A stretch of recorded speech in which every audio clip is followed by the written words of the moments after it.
Greetings, everyone, and welcome to adding intelligence to your Cosmos DB applications with Java. Actually, let me start that again because I screwed up the title.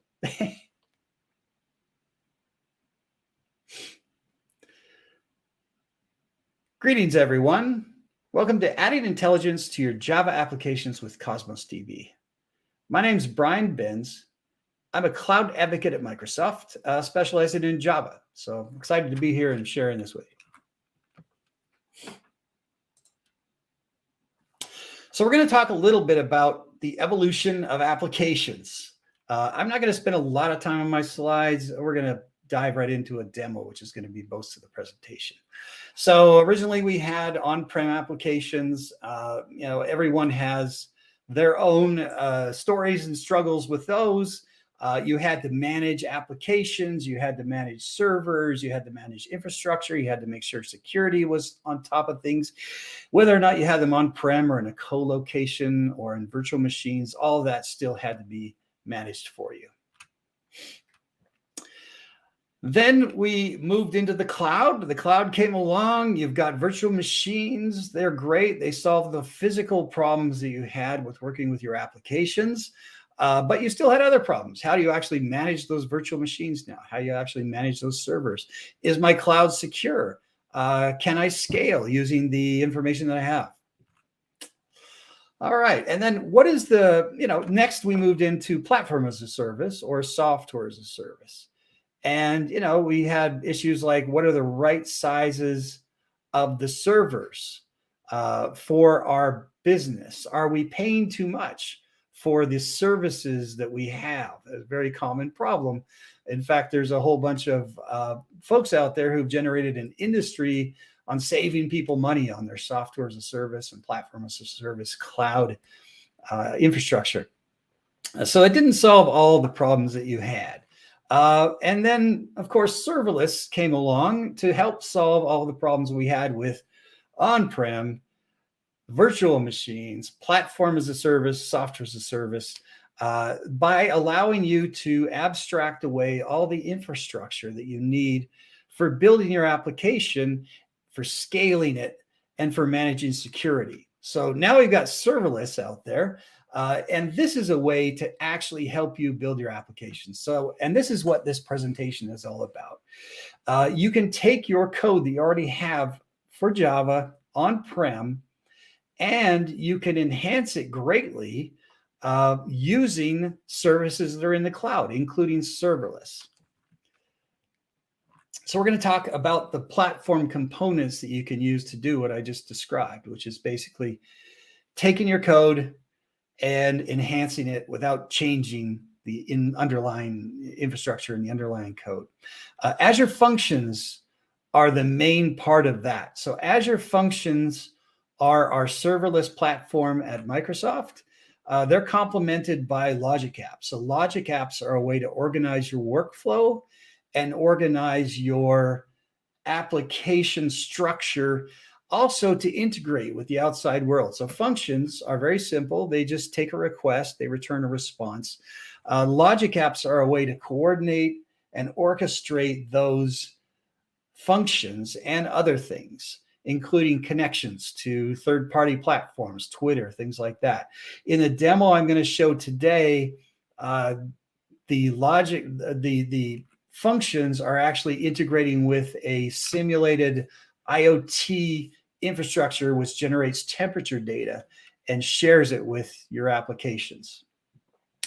Event Grid sits adjacent to Logic Apps and Functions. And Event Grid is a way to manage all of the calls and responses that go into your functions and other things. So functions scale all by themselves. You can take a function, you can run it, that call and response architecture runs great and it scales well. But then there are the requests that work with the function. So if you're getting 1 million IoT requests every second, and they need to be processed by a function or anything else, Event Grid is a way to do that. So there's a queue in there that allows you to scale your activity that integrates between the different applications. Underneath that, we've got databases like Cosmos DB. We've got storage, and of course, security is very important. You can integrate with IoT. Today, the demo I'm going to show is simulating that. You've also got some really good analytics, and you can build in what we call intelligence, which is artificial intelligence, or just application intelligence, which is being able to use functions in an event grid and logic apps to build out some smart applications without on the same old dumb code that you've been working with for a long time. On top of that, for developers, we've got IDE support with your favorite IDEs or Visual Studio Code, which could be your favorite IDE. I didn't mean to say it wouldn't be, or Visual Studio. You've also got integrated DevOps using GitHub Actions and Azure Pipelines. You can use all of those for local development and management as well, and deployment. We've got monitoring, and then you've got debug history using Azure Monitor or other tools as well. So they all integrate really nicely and really well because they're all built in the same platform with the same developers in mind. So a little bit more about functions. What exactly are functions? Functions are code and events combined. Basically, it's a way to trigger something that connects to something else. And that's what we call triggers and bindings. So in this case, a new record comes into Cosmos DB, or it comes into Event Hub, and it's going to trigger an activity. In the case of the demo I'm going to show you, we have temperature data coming into an Event Hub, and that Event Hub triggers Cosmos DB. Event Hub triggers a read into Cosmos DB. You've also got queues, service bus, and other things. And the bindings themselves are whatever the activity that the trigger has created. So let's say a new record comes into Cosmos DB. You want to trigger a new record comes into the Event Hub. Actually, you want to trigger an entry into Cosmos DB. That's what your binding is, that entry into Cosmos DB, for an example. All right, so that's enough of the actual overview here, and I'm going to dive right into the demos now. So the demo that we're going to use today can be found two different ways. There's a tutorial out there, and we'll share the link at the end. And this is just showing you step-by-step how to create a function in Java with an Event Hub trigger and a Cosmos DB output binding. So remember I said triggers and bindings. There you go. Event Hub trigger, Cosmos DB output binding. And we're going to use the Azure CLI for this, and you can use Bash or Windows command for that.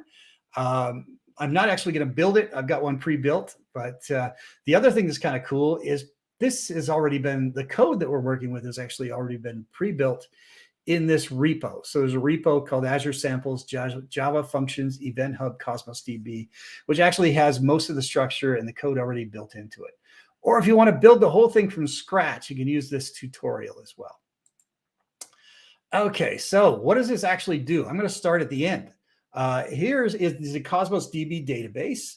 And as you can see, it's kind of big here. I've got to just make this a little smaller so we can see the temperature data. All right, so the temperature data itself is a record, is a JSON record. And this data is generated by an Azure function. The Azure function itself, I'll show you the one in the GitHub repo, is really simple. Here it is. And the Azure function doesn't connect to IoT, but it simulates IoT. So this is where you would actually connect and get a dozen or a million temperature sensors sending you data. This kind of replicates that. It's sending about 60 requests a minute to our Event Hub, and then the Event Hub processes it and sends it to Cosmos DB. The code itself is dead simple. It's just meant to be a demo to show you how to connect everything together. So it's not meant to be fancy, but it basically just uses a random number to generate some temperature and pressure data that gets passed into the Event Hub. So let's start in the tutorial. And I'm just going to go through. You do need to have at least Java 8. You need Apache Maven, and you need something called Azure Functions core tools and their instructions on how to set that up. If you click on that link, it can run on Windows, Mac, or Linux. And you can use Bash or Windows command for the tutorial. Like I say, I already pre-built this because it takes several minutes to generate each one of the items I'm going to show you today. And it was just easier to pre-build it and then show you how it works. All right, so the first thing we do is we set up a bunch of environment variables, and I already set these up. And then the next thing we do is create a resource group. And the resource group itself, let me show you the Azure portal. This is a good way to illustrate the resource group itself. So the resource group is how you actually organize all your resources together. In this case, we've got a Cosmos DB database, Cosmos DB function app, event hub, a storage account, and an app service plan. The app service plan actually manages the scale for the function app. And all of those are organized in this resource called Cosmos DB Conf 2022-0419. By the way, this is the Azure dashboard inside my portal. If you go to portal.azure.com, if you don't have an account already, you can set up a free trial, but it allows you to sort of interact with things like this. And you can organize your portal into dashboards. So I've got a dashboard for Cosmos DB Conf and other events, but you can organize your dashboards any way you like. So that's what we're looking at here. And I've got a couple other applications down here that I'll highlight as we go through. So back to the tutorial, we created a resource group. Then we create a event hub. You create a namespace for the event hub, which is like a main account for the event hub. And then you create the actual event hub that's going to do something. And then you have an authorization rule. The authorization rule tells this event hub what you're going to do with the event hub. In this case, listen and send are the rights that you're giving to this application. You're going to listen for something coming in from the Azure function, and you're going to send data to the Cosmos DB database. And that's how that works. All right, next thing we do, here we are at Cosmos DB Conf. Let's create a Cosmos DB database. You create an account. Once again, you create a sort of a storage area for all of your databases, which is called an account in Cosmos DB using the AZ Cosmos DB create. It's a Azure CLI command. And then you create a SQL database. The SQL database is called telemetry DB. And then the SQL container inside that database is called telemetry info. So we go back and we look at our Cosmos DB application. It's telemetry DB is the database. The account is Cosmos DB Conf 2022-0419. Telemetry DB is the database, and inside there's a container for telemetry info. And inside that container, I'll zoom out again, is the actual records. So you can see the records here as they come in. They're just JSON records. All right, so back to that tutorial. Next thing you do is you create the storage account and a function app. So the storage account itself contains the function app. The function app itself, if you notice, the runtime is Java, and the functions version is 2. There's several functions you can use. This is one of the older and more basic ones that works with Java 8 and beyond. So that's all you have to do is run that command, and you create an actual function. So we've got the Azure Cosmos DB now. That's this one here. We've got the Event Hub, which is here. Let me zoom in a little bit more on that. And I'm going to show you the different events and things that are happening there. And then we've got the function, which is here. And all of those are here in this Azure portal resource group. So they're all organized here. The app service plan we need for that. But now we need to connect all these together. So if we go back to the tutorial, the next thing we do is retrieve some resource connection strings. You want to create a storage account connection string because that's actually what manages the connection for the function. And then you want to create an event hub connection string that manages the connection to the event hub. And then Cosmos DB connection string, which connects the event hub into the Cosmos DB. So Basically, Azure Web Jobs storage is the connection string that's going to connect our function to our event hub. The event hub is then going to listen for activity from the function, and it's going to pass data to the Cosmos DB database using this connection string. So the connection strings are automatically generated by each one of these resources, and they are secure. They're extremely long tokens that you use to connect between these applications securely and reliably. The next thing we do is we use the Azure CLI using that AZ function app command. And what that does is it adds all of those connection strings to the configuration of the function. And then there's inside this tutorial, it goes on to show you how to build a local version of this and test it locally. But I did it the lazy way. I went out to the repo that I mentioned before, and I just took their code, which actually did all that already. So it's organized everything into the right place. And the only thing I had to do was add those that memory to the connection string. As long as I was in the right place in my GitHub repo when I ran that, it would actually add those connection strings into my function automatically for me.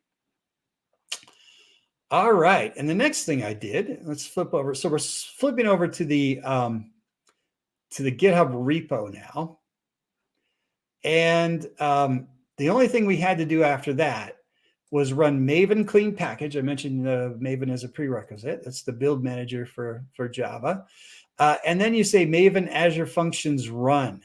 That runs it locally and allows you to test it out. You can check the monitor the logs to make sure it's running.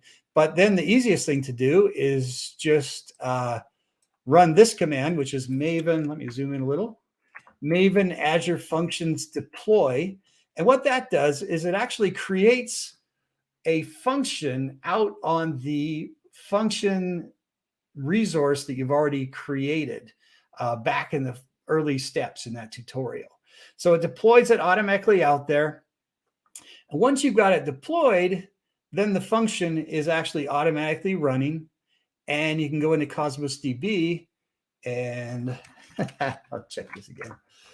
And then you just refresh this and the data rolls in automatically.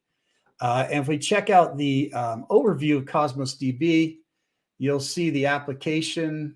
And it's taking a minute to load. Yeah, there we go. So the application itself has been running since yesterday. I set it up. It was kind of dead until then. I set it up beforehand. So you can see the activity coming into the application. It even gives you the cost for this. So far, it's cost me 42 cents to manage this data in Cosmos DB. The next thing it does, we can check out some more telemetry. If we look at the actual function app, so this is the function app that generates the simulated temperature data for you. And it tells you how much memory it's using, the execution count. In this case, there was no need to scale, so it's basically managing the same scale all the time. But this basically connects to your function. The function calls your event hub. So that's what we're looking at here. The event hub itself runs, and you can see here we've got 2,400 requests since last night when I created this. And basically it connects to the Cosmos DB Conf database, and that's what I showed you earlier with the JSON data that's coming in. So basically it shows you in here built-in monitoring, built-in tracking, and you can see for some reason it's kind of fallen off recently, and it's not really running as much as it used to, but it ran pretty consistently for a while and generated that data. So just a recap here, the Cosmos DB itself was fed by the event hub, and the event hub was fed by the function, and all that is contained inside this resource group here. And that's basically how you would do that. So the idea here is we took this Java application that does a really simple thing, and we didn't have to change the code. We added an event grid for scaling. We added a function for scaling. and we added a Cosmos DB database to store data. Of course, with Cosmos DB, you might have heard by now at Cosmos DB Conf is really good for replicating and managing that data geographically, for making sure that it merges all the data. So you could theoretically, for example, create an event hub that distributes this data to different versions of Cosmos DB all over the place, and or replicates them into a central database.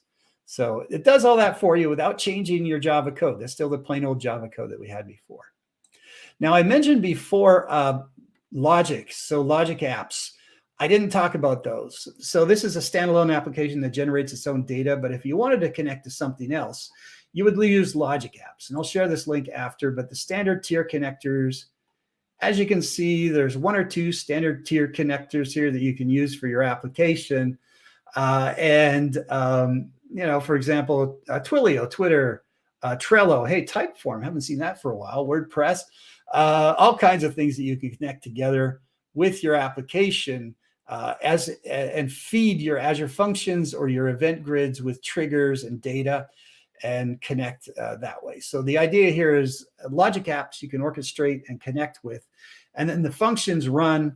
They use event grid for scaling of actual activity that's feeding the function, and then Cosmos DB stores the data.